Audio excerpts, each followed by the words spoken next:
拍過咁多樓，你有冇見過好似呢啲社區好特別㗎？你而家望住呢邊400-500萬起步，呢邊40-50萬就有一間，係好搞笑啊！但係你用埋咧，就大家 share 埋同一個屋苑嘅設施。呢度聽講係商業公寓嚟嘅喎，我哋唔係好少推介呢啲公寓產品咩？嗱，我哋係好少推介，但係一直我哋都講嘅。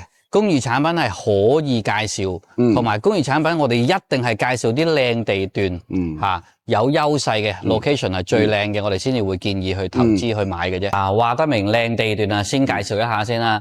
嗱，我哋而家介紹嘅呢個公寓產品咧就叫天寓，就喺正我哋新旗杆旗杆新城入邊嘅核心區嚟嘅，即係未來嘅商務區。係啦，未來商務區。咁前面呢度咧就會有文化中心同埋商業區，加埋咧隔籬嘅寫字樓蘇豪區商場重點喺呢度啦，旗杆道站起緊噶啦，地鐵18號線係啦，地鐵18號線起緊噶啦。咁仲有一個好正喎，濱江公園。濱江公園咁呢個咧就係重點嘅戶型62平方嘅，即係幾過癮下喎。係啊，呢個咧係唯一一個有露台嘅公寓，真係好少見，真係有生活露台噶，係嘛？公寓好少見，冇錯。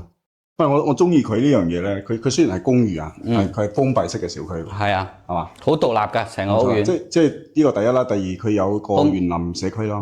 空間感亦都好夠啊！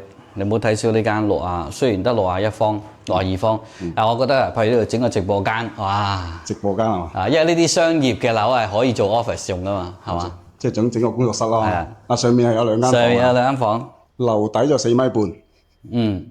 上去望一望。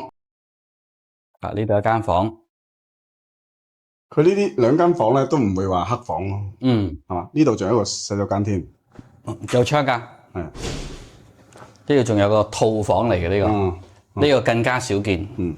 講下你嘅睇法。嗱，都係回應翻我哋開初咁講啦。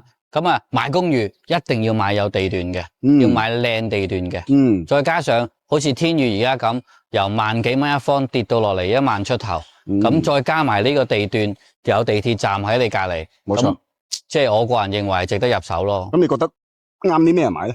嗱，問心講，如果你手持嘅預算唔多，手揸住幾廿萬，我又唔想捱供樓，又唔想住郊區，但係又唔想住郊區，想住市區，咁旗杆新城呢啲未來核心區40零萬有貨揀，咁咪值得去考慮咯。